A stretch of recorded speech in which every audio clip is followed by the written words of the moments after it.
नमस्कार, आप देख रहे हैं रफ्तार मीडिया और मैं हूं आपके साथ सबीहा। आगे आप मेरे साथ देखेंगे उत्तराखंड से जुड़ी तमाम छोटी बड़ी खबरें विस्तार से, लेकिन सबसे पहले नजर डालते हैं हेडलाइंस पर।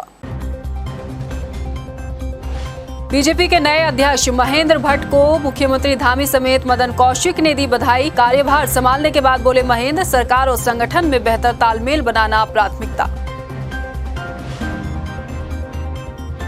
भाजपा के नए प्रदेश अध्यक्ष को लेकर कांग्रेस का बयान, बीजेपी को एक्सपेरिमेंट करने की आदत, कहा नए बदलाव से बीजेपी मिटाएगी अंदरूनी कलह।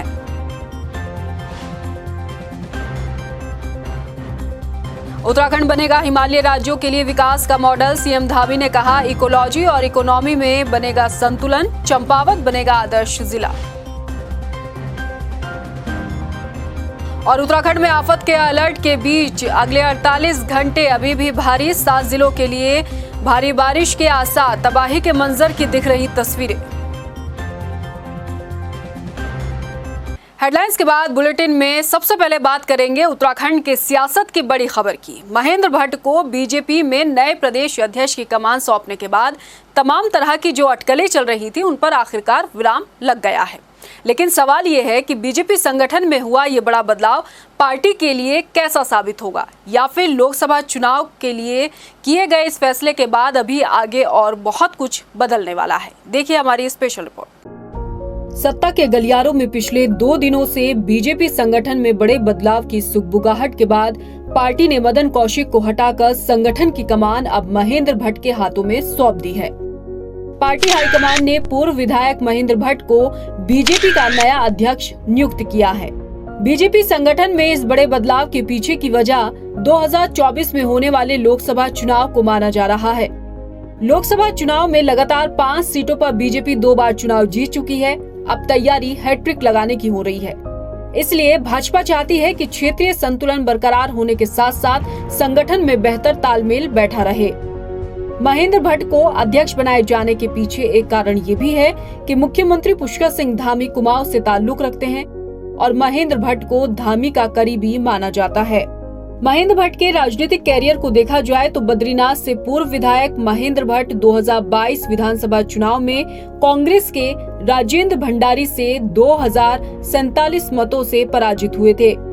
महेंद्र भट्ट पूर्व में बीजेपी युवा मोर्चा के प्रदेश अध्यक्ष रह चुके हैं, तो चमोली की नंदप्रयाग सीट से भी एमएलए रहे हैं। महेंद्र भट्ट की संगठन में मजबूत पकड़ मानी जाती है, लिहाजा अब नए अध्यक्ष मिलने के बाद संगठन में बड़े बदलाव के संकेत भी मिलने लगे हैं। मैं से आभारी हूँ कि मुझ जैसे एक छोटे कार्यकर्ता को और इस प्रदेश की इतनी महत्वपूर्ण जिम्मेदारी दी है, और मैं विश्वास दिलाता हूँ कि जो अपेक्षाएं संगठन की मुझसे, उन अपेक्षाओं में खड़ा उतर सकूँ, उसके लिए रात दिन प्रयास करने की आवश्यकता है, कार्यकर्ताओं में उत्साह भरने की आवश्यकता है। और मैं कह सकता आने वाला जो चाहे हरिद्वार का पंचायत का चुनाव हो, चाहे लोकसभा चुनाव हो, भारतीय जनता पार्टी अपनी शिखर पर यहाँ पर रहेगी। देखिए, युवा नेतृत्व का करने का मुझे अवसर मिला। मैं प्रदेश का अध्यक्ष रहा यूथ मोर्चे का। ये सब कार्यकर्ताओं में उत्साह है, युवा साथियों में उत्साह है, और सब प्रकार से हम कह सकते हैं भविष्य के अंदर चीज़ों को आगे बढ़ाएं। देखिए, राष्ट्रीय आला कमान का आशीर्वाद रहता है और हम तो उनसे मार्गदर्शन में चलते हैं। जो भी मार्गदर्शन को मिलता रहेगा उसमें हम आगे बढ़ेंगे। महेंद्र भट्ट जी को हार्दिक बधाई, शुभकामनाएं। एक युवा नेता, संगठन और विधायक के रूप में काफ़ी अनुभव, तो आज उनको एक बड़ी जिम्मेदारी पार्टी के मुखिया के तौर पर मिली है। उनके नेतृत्व में पार्टी और आगे बढ़ेगी और आने वाले सभी चुनाव में हम अच्छी विजयश्री प्राप्त करेंगे। मदन कौशिक का कार्यकाल खत्म होने के ठीक 2.5 महीने पहले बीजेपी ने संगठन में बड़ा बदलाव कर महेंद्र भट्ट को कमान सौंप दी है, तो मदन कौशिक की अध्यक्ष पद से छुट्टी कर दी गई। पार्टी संगठन में हुए इस बदलाव के बाद सियासी गलियारों में सभी हक्के बक्के हैं, तो चर्चाओं का बाजार भी गर्म है। अब इसका असर लोकसभा चुनाव में कितना होगा, ये तो वक्त ही बताएगा। रफ्तार मीडिया के लिए देहरादून से मनीष डंगवाल की रिपोर्ट। बीजेपी के प्रदेश अध्यक्ष की कमान महेंद्र भट्ट के हाथों में सौंप दी गई है। नई जिम्मेदारी के साथ नए प्रदेश अध्यक्ष के तौर पर महेंद्र भट्ट की आगे की राह इतनी आसान नहीं होने वाली। क्या कुछ उनकी प्राथमिकताएं रहेंगी और कैसे संगठन में बेहतर तालमेल बिठाया जाएगा, इन्हीं तमाम मसलों को लेकर हमारे संवाददाता मनीष डंगवाल ने महेंद्र भट्ट से खास बातचीत की है। बीजेपी के नए प्रदेश अध्यक्ष महेंद्र भट्ट हमारे साथ मौजूद हैं। क्या कुछ वो देखते हैं। भट्ट जी, पहले तो आपको बहुत बहुत बधाई। किस तरीके से इस जिम्मेदारी को देखते हैं और क्या लगता था कि बड़ी जिम्मेदारी मिलने जा रही है, कभी सोचा था? नहीं, सोचा नहीं था। और मैं तो अपने राष्ट्रीय नेतृत्व से बहुत हृदय से आभारी हूँ कि मुझ जैसे कार्यकर्ता को, जो कि चुनाव भी हार चुका था, उसके बाद मुझे इतनी बड़ी महत्वपूर्ण जिम्मेदारी देनी, ये मेरे लिए एक चुनौती भी है। और भविष्य के अंदर मैं नेतृत्व को विश्वास दिलाता हूँ कि संगठन हित में मैं रात दिन मेहनत करके कार्यकर्ता के उत्साह निर्मित हो, इस दिशा में प्रयास करूँगा। सबसे पहली चुनौती हरिद्वार में पंचायत चुनाव को लेकर है, किस तरीके से आप देखते हैं, क्या कुछ रणनीति रहेगी वहां पर, क्योंकि कई नेताओं को पहले ही पार्टी में शामिल कराया जा चुका है कांग्रेस बसपा के? देखिए, बड़ी संख्या में हरिद्वार के अंदर भी जनता को लगने लगा है कि आखिरकार क्षेत्र का विकास कोई कर सकता है तो भारतीय जनता पार्टी कर सकती है, केंद्र में सरकार, प्रदेश में सरकार। इसलिए भविष्य के अंदर जो पंचायत के चुनाव होंगे, मैं विश्वासपूर्वक कह सकता हूँ वहाँ के कार्यकर्ताओं से सामूहिक रूप से हम लोग सब निर्णय करके और इस चुनाव में हम विजयी प्राप्त करेंगे। पहली बार हरिद्वार के अंदर भी जिला पंचायत भारतीय जनता पार्टी की बनेगी। एक सवाल ये है कि युवा मोर्चा के प्रदेश अध्यक्ष आप भी रहे हैं, मुख्यमंत्री जी भी रहे हैं, तो क्या लगता है कि अब बीजेपी ने जो हाईकमान है एक लकीर खींच दी है कि जो युवा मोर्चा के चेहरे रहे हैं उनको प्रदेश में आगे बढ़ाना है? देखिए, नेतृत्व ने विचार किया और पुष्कर धामी जी बहुत अच्छे सुलझे हुए हमारे मुख्यमंत्री यूथ के अध्यक्ष रहे हैं। युवा महोत्सव ने स्वाभाविक रूप से और आज मुझे जिम्मेदारी दी है, तो मैं विश्वासपूर्वक कह सकता हूँ हम उस जिम्मेदारी खड़े उतरे, इसके लिए हम सामूहिक रूप से मिलकर काम करेंगे। सीमांत जनपद से आप आते हैं, सीमांत जनपद की विधानसभा का आप प्रतिनिधित्व भी करते थे। मुख्यमंत्री की बात करें तो जो जिस कॉन्स्टिट्यूंसी से वो अब आते हैं वो नेपाल से लगी हुई है, तो लगता है कि जो सीमांत क्षेत्रों का जनपद का विकास हो, उनके प्रतिनिधित्व को उत्तराखंड में बढ़े, इस पर भी पार्टी ने ध्यान दिया। देखिए, ठीक है कि मैं बहुत दूरस्थ क्षेत्र है, तिब्बत बॉर्डर से लगी हुई मेरी विधानसभा रही है, वहाँ की जनता के अंदर एक उत्साह निश्चित से बना होगा। और क्योंकि सीमांत क्षेत्र है, इसलिए वहाँ के विकास के लिए तो मैं कह रहा हूँ ना कि देश के प्रधानमंत्री की उत्तराखंड के प्रति उनका लगाव, उनका जो प्रेम है वो भुलाया नहीं जा सकता है। आज हर क्षेत्र, दूर दूर क्षेत्रों के अंदर वहाँ सड़कें गई हैं, भविष्य में जो भी और कमियाँ उसको दूर करेंगे और सीमांत क्षेत्र के विकास में हमारा प्रमुख विषय रहा है। और मैं मुख्यमंत्री जी का आभार व्यक्त करता हूँ, चाहे भारतमाला परियोजना हो, भारत सरकार से स्वीकृत करा के लाए, अनेकों चीज़ें हैं जिसमें भविष्य में और सुधार करने की आवश्यकता है, उसको हम करेंगे। सरकार और संगठन में तालमेल जो था वो बना रहे, फिलहाल कुछ समय से दिखाई नहीं दे रहा था संगठन की तरफ से, अब आपकी क्या कुछ जिम्मेदारियां होंगी? नहीं, पूरा तालमेल रहा है और उस तालमेल का ही पक्ष था कि हम लोग दोबारा सरकार बनाएं, तो ये बड़ी बात है। भविष्य के अंदर और उसके अंदर गति आए, उसके अंदर और कार्यकर्ताओं उत्साह, उसके लिए हम प्रयासरत होंगे। लास्ट सवाल ये है कि कांग्रेस को किस तरीके से आप देखते हैं, क्योंकि काफ़ी कांग्रेस कमजोर प्रदेश में नजर आ रही है, क्रॉस वोटिंग भी राष्ट्रपति के चुनाव में हुई है, तो क्या आपका टारगेट है कि जो नाराज कांग्रेस से चल रहे हैं उनको पार्टी में लिया जाए भाजपा में?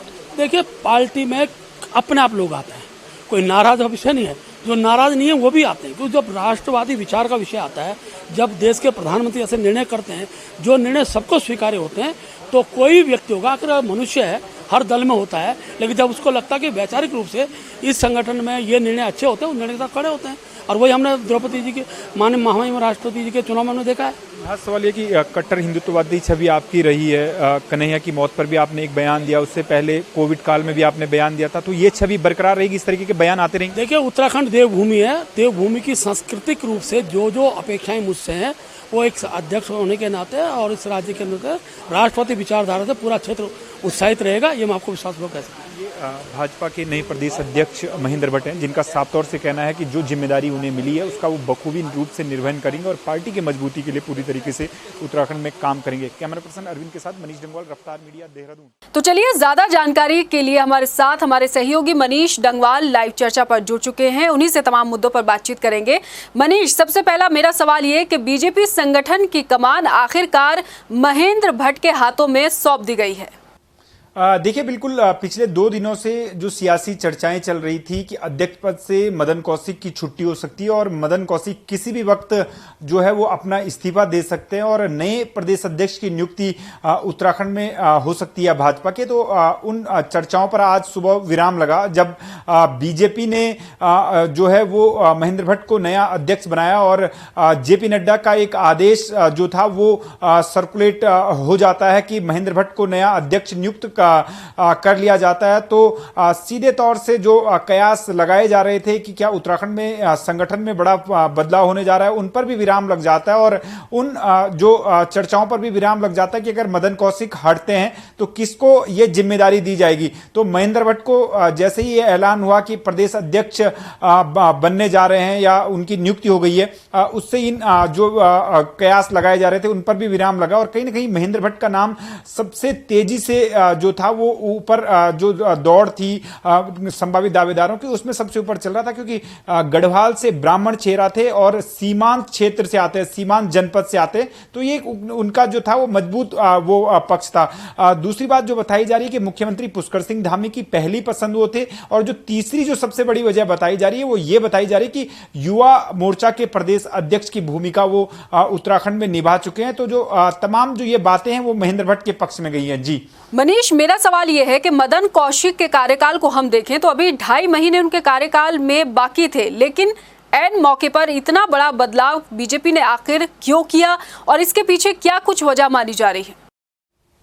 देखिए, बिल्कुल अगर बात करेंगे तो जो मदन कौशिक का कार्यकाल था वो ज्यादा हुआ नहीं था, 1 साल के करीब उनको प्रदेश अध्यक्ष बने हुए हुआ, क्योंकि पिछले जब 1 साल पहले जब विधानसभा चुनाव में यहाँ पर पार्टी जा रही थी तो उससे ठीक पहले जो पुष्कर सिंह धामी को जब मुख्यमंत्री पद की कमान पहली बार पार्टी ने सौंपी थी तो उस समय तमाम जो समीकरण थे उत्तराखंड में चेंज हुए थे। जो कैबिनेट मंत्री उस समय तीरथ कैबिनेट में मंत्री पद मदन कौशिक के पास था, उन्हें मंत्री पद नहीं दिया गया, उन्हें प्रदेश अध्यक्ष की जिम्मेदारी सौंपी गई।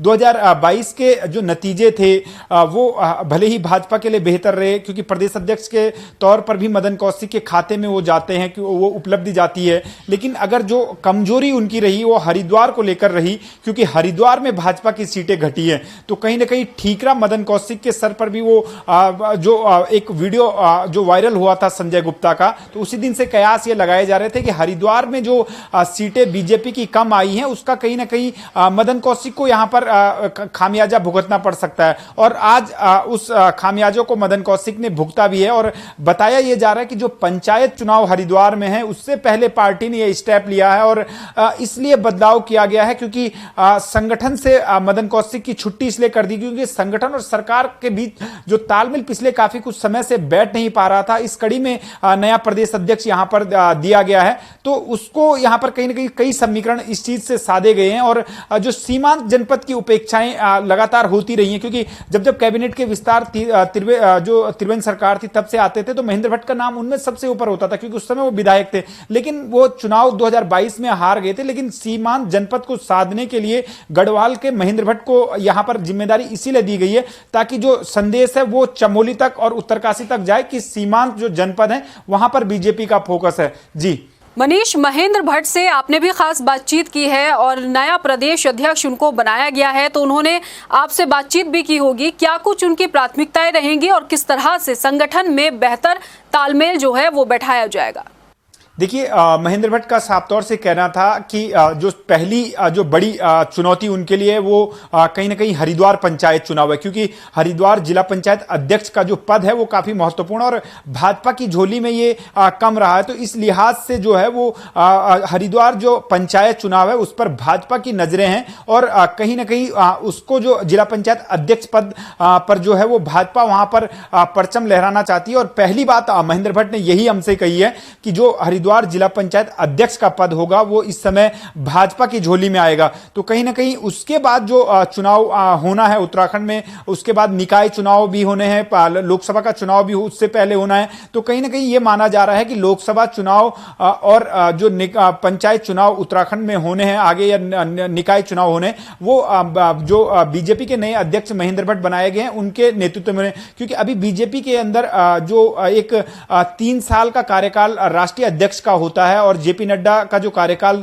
दिसंबर में पूरा होने जा रहा है, तो उसके बाद कुछ संगठनात्मक बदलाव सभी राज्यों में होंगे। लेकिन माना यह जा रहा है कि अब जब महेंद्र भट्ट को जिम्मेदारी दी गई, अगर एक्सटेंशन नहीं किया जाता है जेपी नड्डा का कार्यकाल, तो फिर से महेंद्र भट्ट को यहां पर जो चुनावी प्रक्रिया होगी उसके बाद भी यहां पर चुनाव की जो प्रदेश अध्यक्ष की कमान है वो यहां पर सौंपी जाएगी। लेकिन महेंद्र भट्ट का जो अनुभव है वो खासा महत्वपूर्ण रहता है और क्योंकि प्रदेश युवा मोर्चा की वो कमान संभाल चुके हैं, विधायकी के तौर पर वो 2 बार विधायक रहे हैं और संगठन में लंबा अनुभव उनको काम करने का है। तो कहीं ना कहीं जो सीधे तौर से कह सकते हैं कि उनका अनुभव का फायदा भी पार्टी लेना चाहती है। और मुख्यमंत्री पुष्कर सिंह धामी जो युवा मुख्यमंत्री हैं और युवा प्रदेश अध्यक्ष की जो जोड़ी देखने को मिली है, क्योंकि युवा मोर्चा के पहले जो प्रदेश अध्यक्ष थे वो महेंद्र भट्ट रह चुके हैं। तो जो सरकार और संगठन में बेहतर तालमेल रहे उसका असर जनता पर भी सीधे तौर से पड़े, जो भाजपा कार्यकर्ता हैं उनको भी फायदा उसका हो, इस लिहाज से ये बदलाव किया गया। जी मनीष, आपका तमाम जानकारी देने के लिए बहुत बहुत शुक्रिया। आगे भी आपसे अपडेट लेते रहेंगे। फिलहाल खबरों में बढ़ेंगे आगे। बीजेपी के प्रदेश अध्यक्ष की कमान महेंद्र भट्ट को सौंपे जाने पर कांग्रेस की प्रतिक्रिया भी सामने आई है। कांग्रेस के प्रदेश उपाध्यक्ष मथुरा दत्त जोशी ने बधाई देते हुए कहा कि बीजेपी को एक्सपेरिमेंट करने की आदत सी पड़ गई है। जहां बीजेपी ने पिछले 6 साल में 3 मुख्यमंत्री बदल दिए, वहीं अब प्रदेश अध्यक्ष बदलकर क्या नए एक्सपेरिमेंट करना चाहती है बीजेपी। उन्होंने साथ ही ये भी कहा कि बीजेपी ने ये जो बदलाव किया है, इससे वो अपने अंदर चल रही अंतर्कलह को दूर करेगी। बाकी नियुक्ति का मामला, नियुक्त करने न करने का अधिकार भारतीय जनता पार्टी को है, लेकिन कितने प्रयोग भारतीय जनता पार्टी करेगी। विगत 6 वर्षों में 4 अध्यक्ष बदल चुके हैं। अजय भट्ट जी नेता प्रतिपक्ष भी रहे, इनके अध्यक्ष भी रहे। उनके बाद आपके बंशीधर भगत जी को बनाया, वो कुछ दिन रह के वो भी चलते बने। आज फिर मदन कौशिक जी को इन्होंने कहा कि मैदान का बोर्ड साधना है, वहाँ से सीटें लेनी है, तो उनको बनाया।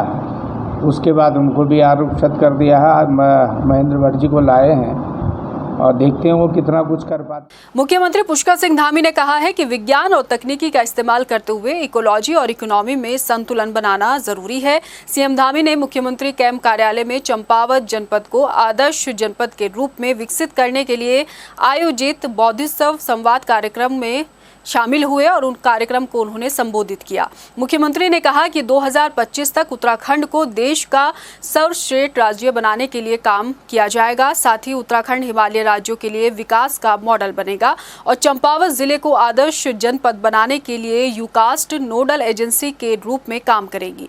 चंपावत में कॉर्पोरेट रेल और आयुष ग्राम पर तेजी से काम किए जाने की भी उन्होंने बात कही।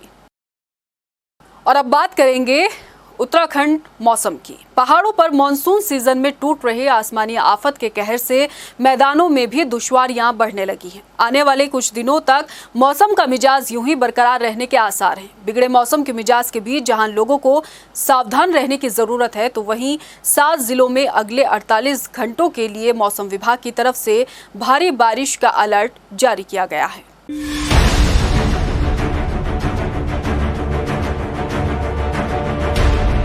आसमान से बरस रहा कुदरत का रौद्र रूप। पहाड़ों से लगातार गिरते बोल्डर से सड़कें टूटी। बद्रीनाथ हाईवे लामबगड़ के पास बाधित।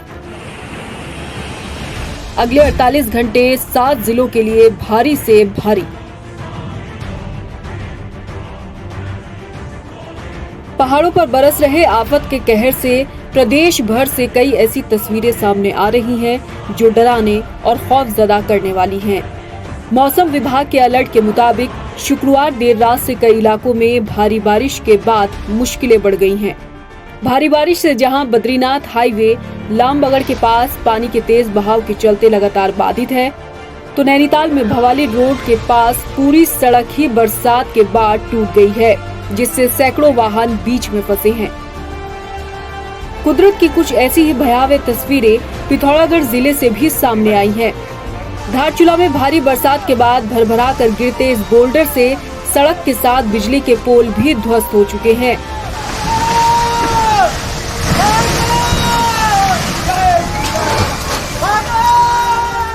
तो दूसरी तरफ उत्तरकाशी में उफनाती नदी के बीच स्कूली बच्चों को टीचर्स नदी पार कराते दिख रहे हैं। पहाड़ों पर हो रही बरसात से नदियां भी उफान पर हैं। देवप्रयाग में अलकनंदा नदी खतरे के निशान को छू कर बह रही है।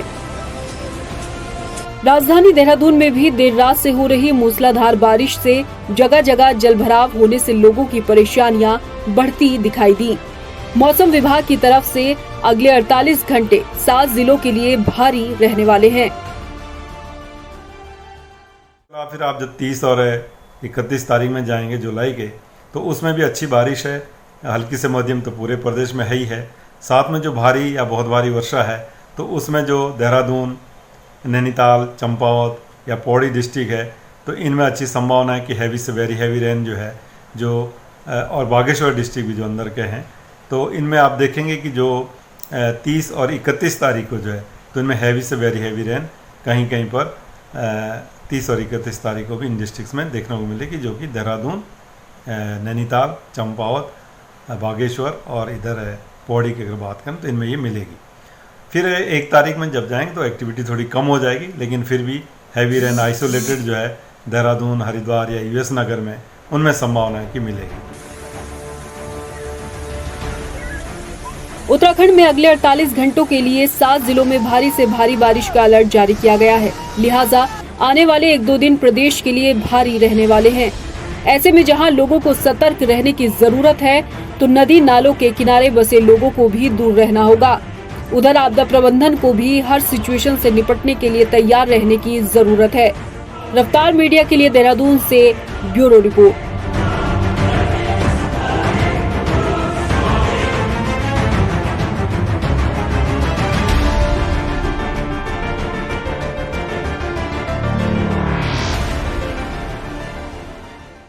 वहीं मौसम के लिहाज से टिहरी जिले की अगर हम बात करें तो लगातार हो रही बारिश से टिहरी जिले में भी जनजीवन अस्त व्यस्त हो गया है। बारिश के कारण जिले में कई रास्ते बंद हैं, जिसकी वजह से ग्रामीणों को परेशानियों का सामना भी करना पड़ रहा है। आपको जानकर हैरानी होगी कि टिहरी जिले में 11 सड़कें बंद हैं और ग्रामीणों ने आपदा प्रबंधन और लोक निर्माण विभाग पर लापरवाही का आरोप लगाते हुए कहा है कि वक्त पर सड़कें नहीं खोली जा रही हैं, जिस कारण लोगों को परेशानियों का सामना करना पड़ रहा है। जो है लगातार पहाड़ी क्षेत्रों में बारिश का मौसम जो है बिल्कुल बहुत खतरनाक हो रखा है, और इसी संबंध में आज जो है हमने लोक निर्माण विभाग के जो एक्शन है उनसे मैंने बात करी थी कि जो हमारी जाकनी खाल और झिवाली मोटर मार्ग है वो काफ़ी दिनों से बंद हो रखा है।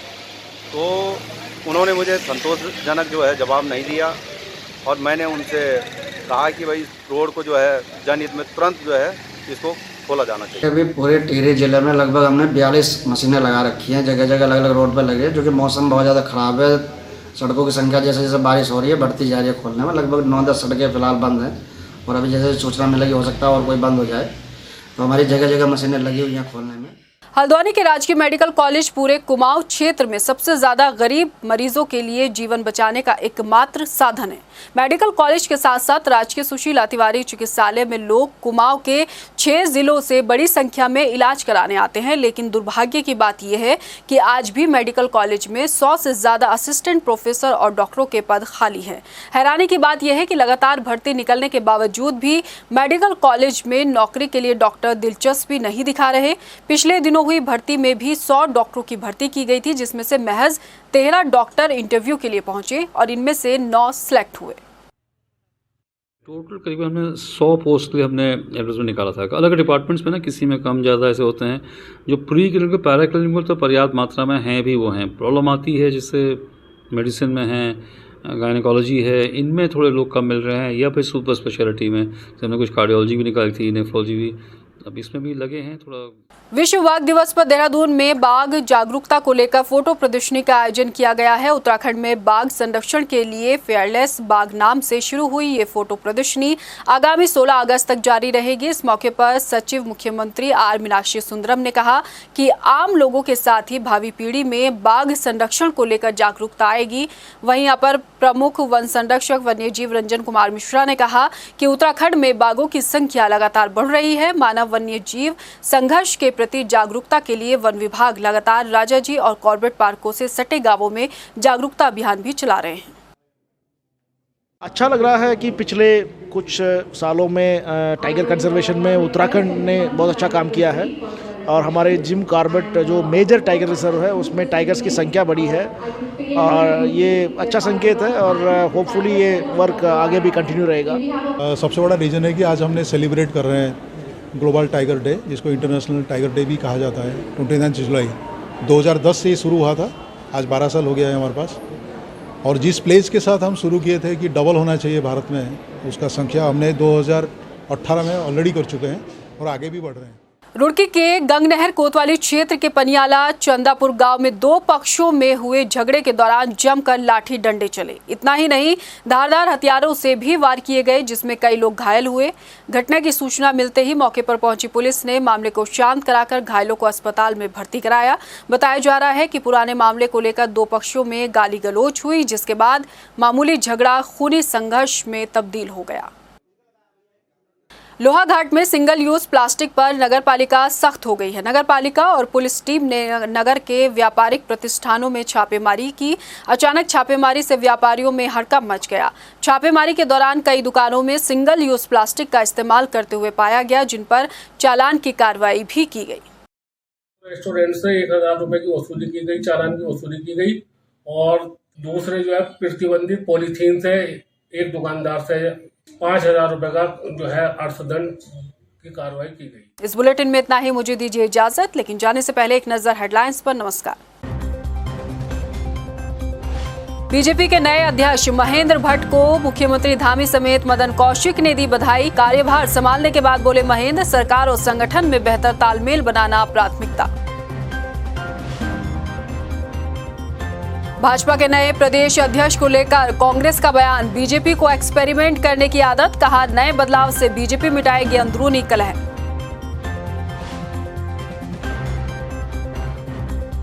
उत्तराखंड बनेगा हिमालयी राज्यों के लिए विकास का मॉडल। सीएम धामी ने कहा इकोलॉजी और इकोनॉमी में बनेगा संतुलन। चंपावत बनेगा आदर्श जिला। और उत्तराखंड में आफत के अलर्ट के बीच अगले 48 घंटे अभी भी भारी, 7 जिलों के लिए भारी बारिश के आसार। तबाही के मंजर की दिख रही तस्वीरें।